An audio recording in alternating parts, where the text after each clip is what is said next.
Hi, I'm Doug Keck, and welcome to the Catholic Sphere. You know, each week we work to bring you an insightful discussion on what is happening in the Catholic Church from a theological perspective.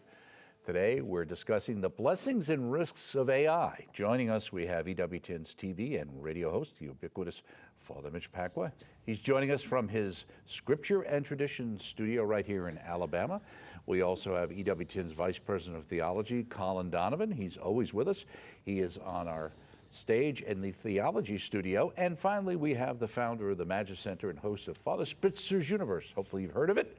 The one and only Father Spitzer. He joins us from his studios in Orange County, California, where he does his show from. Welcome, gentlemen. It's great to have this august panel back here on the program, talking about another topic that's really in the headlines these days. In fact, I'll probably have Colin kind of set things up. But one of the things was interesting recently, the Holy Father, who has talked about his concerns about this all along, was even talking about the idea of having people having issues with relating to chats, bots, and things online, online, as if they're people, and losing sight of what a person is. Why don't you talk about the basic concerns the Church has, Colin, in dealing with AI?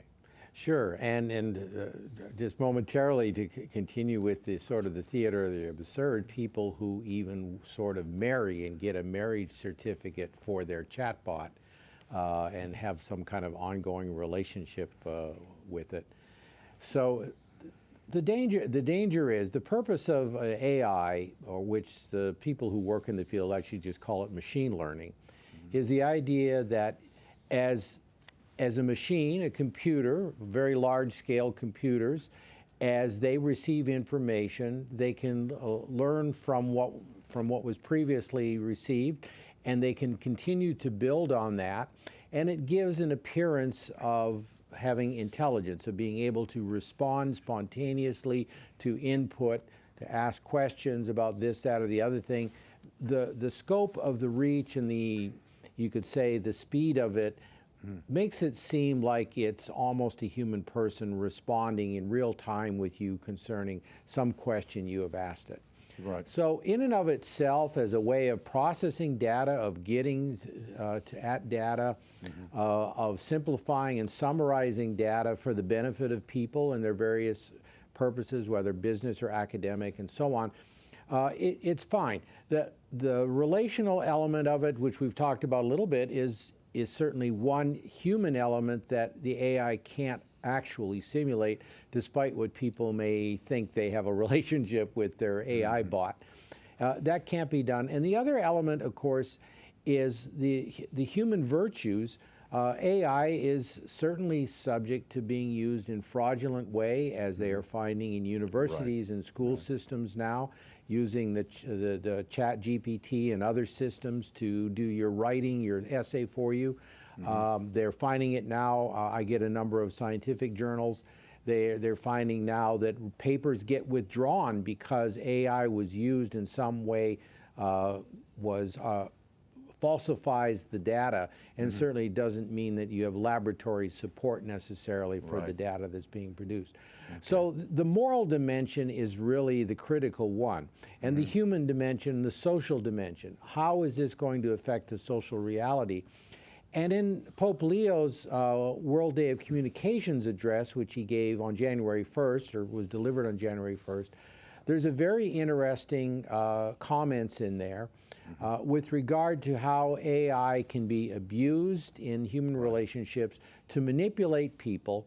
We already see it in marketing. You know, kids go on and they're going to different reels or different things on Facebook or wherever it is that they go, and information is being compiled on them, and things with a slant are being directed their way and driving them in certain ways. So there's a great power to manipulate human opinion and human thinking, and it's that human and social level that is the real risks. Well, Father Mitch, you who've worked in media for so many years, created your own programs, et cetera, like that, are used to going and shooting things on location. This time we're also dealing in a world where you see videos that are fakes, that, you know, put people together who were never together, I mean, or create backgrounds and storylines that are totally fictitious. How does the church deal with that? Well, first of all, we call that lying. If you try to propose that somebody, and it's done about different famous people, it's been done to the Pope and many others, that the AI can create a story and use the voice and images of certain individuals to have them engage in conversations or to make speeches that they had never made. Right. And this is highly problematic. It's one of the reasons why we have to be very careful about what we see. For instance, not too long ago, when a certain victim of an event, a violent event, was not perceived as, someone that could evoke enough empathy. One of the news corporations enhanced his looks. They made him look more handsome, so as to get people to be more empathetic toward his victimhood in the crime. And at this point, again, the church would call these kind of events, right, where you completely manufacture through computer images conversations that never happened or people that don't look like they do.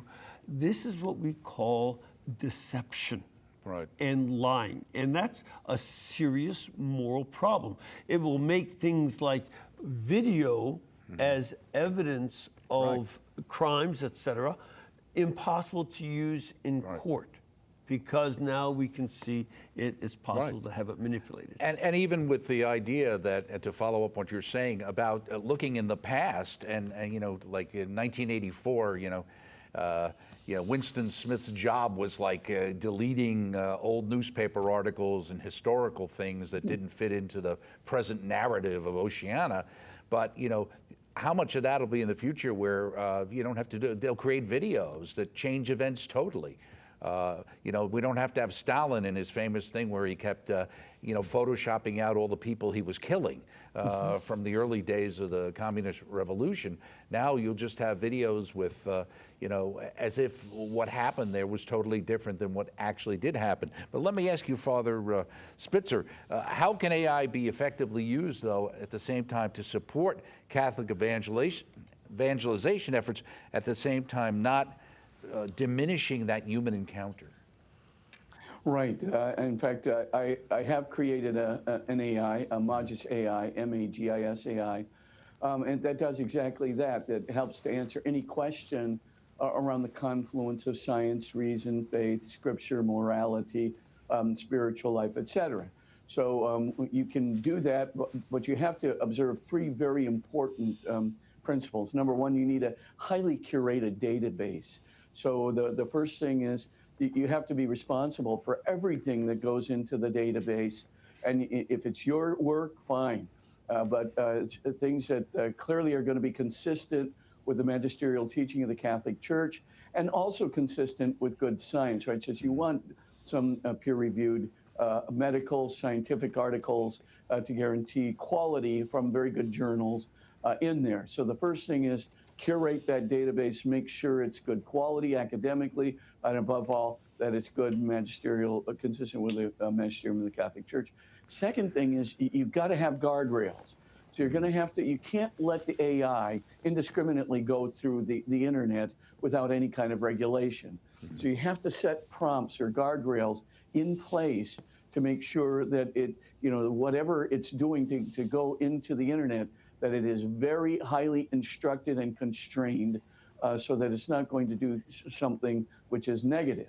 The third and final thing is you cannot let your bot become a confidant or a companion, as the Pope would call it, an affectionate buddy, right? So you can't allow the app to, the app, AI app has, or an AI has absolutely no empathy, no care, of any kind, no kindness of any kind, and it certainly doesn't understand words and sentences as we understand them. It has no sense of real meaning, right? All an AI is you just take a huge, large language model, right? You give it billions and billions of words and sentences, and then you teach it how to recognize patterns in that billions and billions of words, which is a lot of training. But after that's done, then the bot or the AI can actually predict the next word in a sentence, and that's called generative AI. So it generates words, but it has no idea what it's saying. All it's been done is taught how to predict what words need to come next by pattern recognition is essentially it. So you look at that and you say, well, okay, what does that have to do with anything? That means that the AI obviously has no self-awareness. It has no intellectual capability, doesn't understand anything it's saying, has no care for you, has no empathy for you. But you can simulate it. And you can be really good at simulating it by mere pattern recognition in a large language model. Now, if that's the case, you can actually convince a kid, right, a 14, 15-year-old, the frontal lobe is not completely developed, right? There's not enough maturity or experience to recognize that this thing really doesn't care about you. You can do such good simulations of human care by pattern recognition. And of course, the AIs, the secular AIs, are trained essentially to align with you. So if you say, well, align with that person no matter what he wants. Let's suppose the kid is considering suicide. And of course, the bot will align with that and tell you in a very good way how to commit suicide. I mean, and there's plenty Father, of do you cases think we can combat that kind of thing by having the kind of AI where, from a Catholic perspective, where the bot's response would be a Catholic response back to that person? Absolutely, and that's what I have. Thank you for that question. Can I put a selfish plug here? Please download Magis AI on your Apple Store or Google Play Store, Magis AI, and just download it because it does exactly that. It will never be your companion. It'll never be your chum. It will certainly have a very curated database. The guardrails will be in place, so it'll be absolutely safe. It'll be easy to use. And you can get any question you want on any grade level. So from 5th grade all the way up to postgraduate studies, it'll give you a good Catholic answer to your question concerning the confluence of science, reason, faith, scripture, etc. So yes, you can do it, and I would definitely say AI could be very useful in that evangelization effort. But you do have to be very careful about ChatGPT. They don't have those guardrails.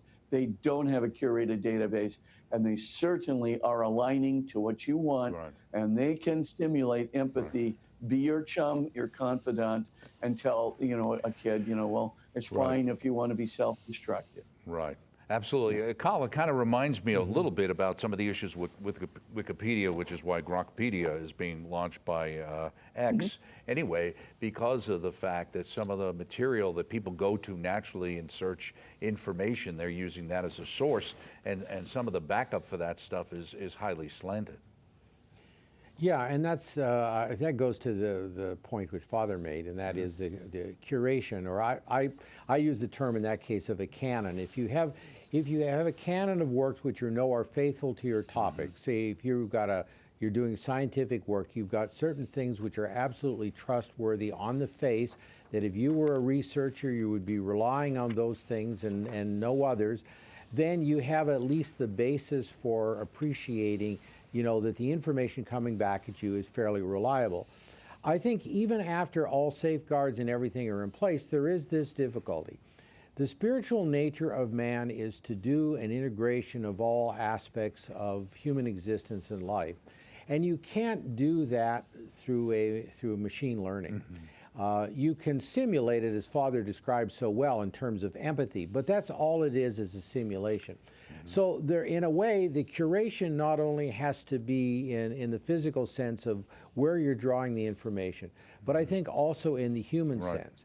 And if it's only information about, what happened in history in the battle of this or that or the other thing, or in the Russian Revolution, then that information is sort of set, dried, and not really exotic in any way. That's fine. But if you're looking at a more complicated human issue, then There is simply no way that artificial intelligence can, on its own, get to that. Even with machine learning, even with the processes that are built into it, as Father Spitzer described. So I think there's always ultimately got to be the human intervention to guarantee that, yes, this results are reliable. And in the case of theology, that's certainly an important element too, not to simply rely upon the AI as your source of information. This is why in the church we have a magisterium which teaches with the authority of Christ, and we don't just say know everything you can about the fathers, about Aquinas, about the medieval period and the documents of the church, and then when you've got all that knowledge, you can answer a problem. No, you can't. You can collect facts about how maybe in other circumstances historically a problem has been answered. But the church has a magisterium who speaks with the authority of Christ. And ultimately that's the ultimate authority. So even any human authority is subservient to that ultimate authority. Right. Let me ask you, Father Mitch, you were talking a little bit about, some of the falsehoods you could see, through AI on the internet, and the fact that I think we need to be careful and hold our judgment back, which is, I'm assuming, kind of what you're pushing. But what responsibilities do you think AI developers have to ensure that technologies respect life and human dignity? Yeah. A couple things.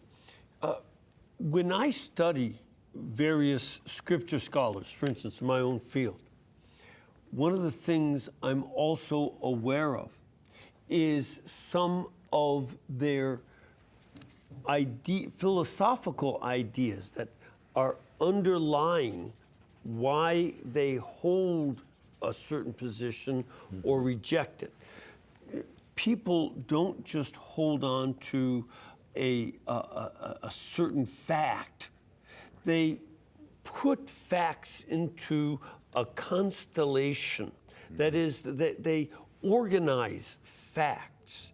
They connect the dots, and they come up with a picture that fits their philosophy. That's understandable. Everybody does that. And when I study people like Rudolf Bultmann, the famous New Testament scholar, or Julius Wellhausen, I can also know something of how they thought about human nature and human personality. We don't see the people who are organizing AI, who are creating the AI computers, tell us what their philosophy of life is. We don't see what their assumptions are. And what are the assumptions of the computer? Because it's put into the computer by a human being or a series of human beings. They design what is examined and what is rejected, how it's organized. There's a certain philosophy, and the computer is not about to give you a discussion of whether it takes the perspective of Martin Heidegger or of some other philosopher, and how I can then evaluate the way they examine data and organize data. Right. This is very important. And I would like to see those assumptions made clear. I don't know that the government will be able to help us organize that. I tend to doubt it, but because they don't always know their own assumptions of philosophy. But this would be the responsibility of the people that create AI. Father Spitzer just talked about this. His Magis AI has certain assumptions. He laid them out for us. And we can take a look at that and say, okay, I like that site or I don't like it. But the others have not laid out their assumptions, and they think that they are just the curators of truth And without examination, and without knowing how to examine that, other people accept their results, Right. sometimes not wisely. Well, let me ask you, Father Spitzer, because you know the idea of, as Father Mitch is saying, these kind of AI oligarchies that are out there, and the problems with that, and at the same problem in a lot of ways, you have the problems that people are all over the place, and the technology is not that difficult and becoming more ubiquitous and easier to use. That you have people everywhere creating material, and they're really, as Colin and you had mentioned earlier, the curation process isn't really there. How do we deal with that? Well, you just have to be very, very careful to look for, the problems. From my own investigation of ChatGPT, for example, or, the typical AIs that are used to give you the quote-unquote AI answer when you do a Google search, for example. I think it's wrong about 20% of the time, either because of errors of omission, which are very common, or errors of commission. Now, the errors of omission are so frequent because of, as Father Mitch already implied, the trainers are the guys who build in the assumptions. Father, let me ask you just specifically, what would be an example of that in your mind, either that you saw on Chat, where something is obviously being omitted? Oh, I mean, for example, if you say, well, what is the evidence for the Shroud of Turin, being an authentic relic? You get an omission of, well, it doesn't talk about the X-ray scattering test, which of course dates the shroud to between 54 to 75 AD. It leaves out all the evidence, for fissioning process have been required in order to have an image at the most superficial level with a three-dimensional capability. It leaves out like all this pertinent data, and of course comes up with a conclusion, well, we just don't know about that shroud. And you look at that and you just want to throttle the person who actually is training the bot. And when you train the AI, of course you got to give it billions and billions and billions of words and sentences. No question about that. But there's also a training on how to do pattern recognition. And as Father Mitch already implied, you can do this in a very manipulative way, a very skewed way. You can skew pattern recognition towards secularism. You don't have to, leave it neutral, right? You can skew it towards secularism. You can skew it toward what I would call popular culture morality, which is very different from Christian or Catholic morality, right? You can skew it toward a very mechanistic view of the human person rather than having a spiritual view of the human person. And it's very subtle. You're not going to put an algorithm that's going to be, easily traceable. And you go, well, that's ridiculous. It's done by errors of omission. It's done by what it takes and what it does not take. And of course, the subtle answer comes out there. And you look at these things and you go, well, wait a minute, we're forgetting this and we're forgetting that. And, I feel like, why do I feel like I'm being moved toward this secular kind of popular cultural viewpoint instead of towards something which is Christian? Of course, you can not only sense it, feel it, you can determine it. All you need to do is make about 4 searches in a row, and you can begin to see the inbuilt bias of the trainers of the AI. And like I said, it's very easy to skew these things in the training models. You're talking about billions and billions and billions of words and sentences that they're helping to do pattern recognition, right, through training. And of course, if you do that, you can actually manipulate the kinds of answers that are given. And of course, you can leave out a ton of data, and sometimes the data is just dead wrong. I'm not talking about a hallucination where the computer will make up something right out of the thin air. That only happens about 2, 3, 4% of the time. But boy, the 20% is where you finally get an answer, but the computer, as Father Mitch would say, the AI has picked the wrong data to focus on. And of course, it has to make a decision on which data to focus on. So it'll always turn to its internal training to find that. And if the trainers are basically secular, or if the trainers are Republican or Democrat, if the trainers are spiritual or mechanists, et cetera, it's going to definitely determine what the answer is going to be. And some of those answers are so unbelievably wrong Right. like how many wounds are on the shot of Turin. It gives you, well, there's 30. I think that's a gross underestimation, but Right. by any stretch of counting. So you look at those things, and again, the skewing is so evident. And so you really need to get an AI Well, that it's interesting what Father is saying, Colin and Father Mitch, because of the fact that recently I think Meta announced that they're moving the group of people who moderate their, Facebook and those kind of things out of California to Texas because they're looking, quite honestly, for a more balanced, I didn't say it this way, but Yeah. effectively that's what they're doing, probably also because of the taxes in California, but Well, because of the people who they intend to employ to do that and the perspective they that's have. the DEI I'm in favor of, actually. They could do that. I think the general problem is, frankly, most of the information out there is going to be secular and culturally oriented and therefore biased. And so the church in particular is running up against a great problem. Mathematically and quantitatively, we just don't have enough information out there. And I think the means of social communications continue to be, this is a place we have to get our biggest foot in there, and EWTN has certainly tried to do that. Get our biggest foot in there and throw our weight around, at least as the big religious gorilla on the block, and make sure that the information is available to the designers and others going searching for. Otherwise, we get a hopelessly secular, biased output from all of these.